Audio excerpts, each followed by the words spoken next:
So in this election, I'm going to be voting for the lesser of four evils. And what's the lesser of four? People don't even know. What does Jill Stein stand for? Well, here's what she stands for. Jill Stein on the issue. She will cancel college student debt. Boom. $1 trillion. Cancel it. Hey, if we can have wars, trillions, $3 trillion, $4 trillion wars when nobody ever talks about how we're going to pay for it, I say we just go ahead and imagine what that would do for the economy. How much more money? That's almost the equivalent of taking $1 trillion and putting it in people's pockets. There's a stimulus program that we never did. You know, all the Paul Krugman and all the other real economists said we should have had a $2 trillion stimulus back in 2009. We should have had a $2 trillion stimulus, which we didn't. So that's a great idea.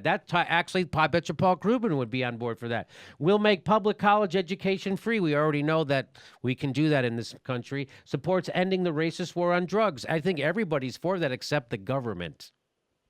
Yes. Everybody's for that except the government and this police state we live in. She supports the legalization of marijuana. Again, everybody supports that except the government. Isn't that funny? The government bought by alcohol and the guys who make Vicodin.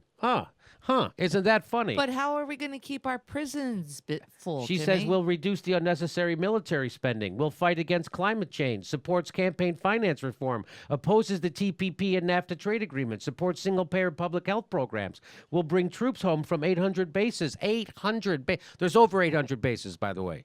So I've already looked into this. They don't know how many bases there are in the world. They say it's over 1,000.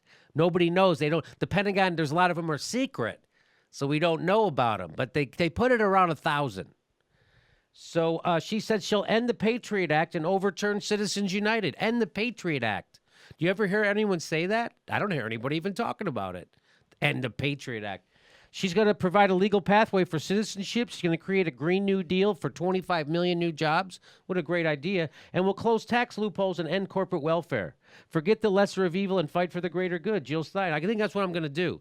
I think it's important we create political space on the left for these ideas. I think they need to be heard by a lot of people. Just like when Bernie started talking to people, everybody was like, that's a great idea. We're all about it. Because they certainly weren't about Bernie because of his good looks and his charm, okay? He was a 74 or 5-year-old Jewish bald guy yelling at you with his hands like this, doing everything wrong. Doing everything wrong. And so people, when he starts, so we need to have this. We need to have more of this because you keep. And this is the importance. And this is the importance of third parties, is that they expand the political discourse. It's not about them winning. It's about putting issues on the table. And if you don't have third-party voices or voices that dissent from the two-party system, you're going to have Democrats that are just involved in the classic bad marriage, where Democrats are telling potential third-party voters, you can't leave your abuser because you won't be able to find anyone better. And in the meantime, you can keep hoping for the little crumbs of social progress that the Democratic Party has conceded over the years. In the meantime, when things like the drug war, things like interventionist war, the third parties are actually where the American people are. And it's the two parties that are not with the American people. So it's not about winning. It's about expanding the discourse. And also, your vote, if you're voting for a third party, that is a much more powerful vote because not only are you you're sending a message, but you're helping that party get federal funding. It gets past the 5%, then it's federally funded. That means it will have more money to have a larger platform to speak to the American people in a louder voice. And also, the Democrats are ripping on Jill Stein and the Green Party. The Green Party, to be a viable political party, legally has to run a presidential candidate. They're not doing it to offend, moderate liberal sensibilities. They have to run a presidential candidate. And I believe that the Green Party is saying the most important things that are being said in this election cycle currently. So let's if Donald Trump and Hillary Clinton does not make you rethink the two-party system, nothing will. Right. So let's get her. Let's start a movement.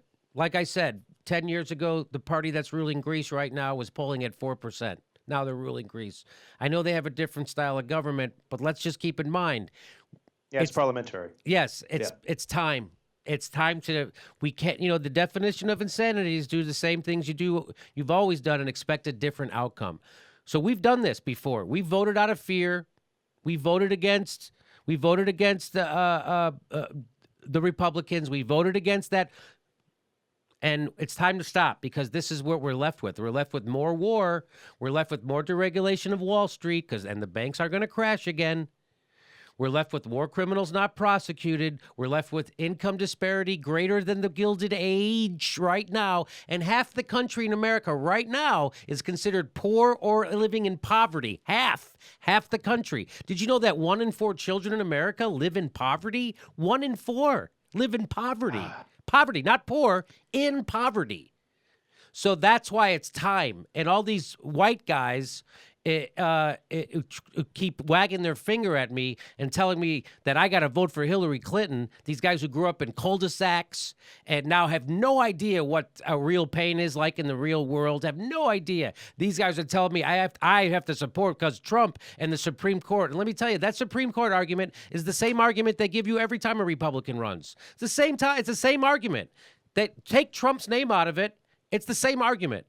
Oh, we can't let Jeb Bush win. Why? Supreme Court. Oh, we can't let Ted Cruz win. Why? Supreme Court. We can't let Marco Rubio win. Why? Supreme Court. They'll say that over and over and over. That has nothing to do with Trump. So it's time. It's time to create political space. That's exactly what Marc said on the phone, that we need that. It doesn't matter if Jill Stein wins. We need to get these ideas out there.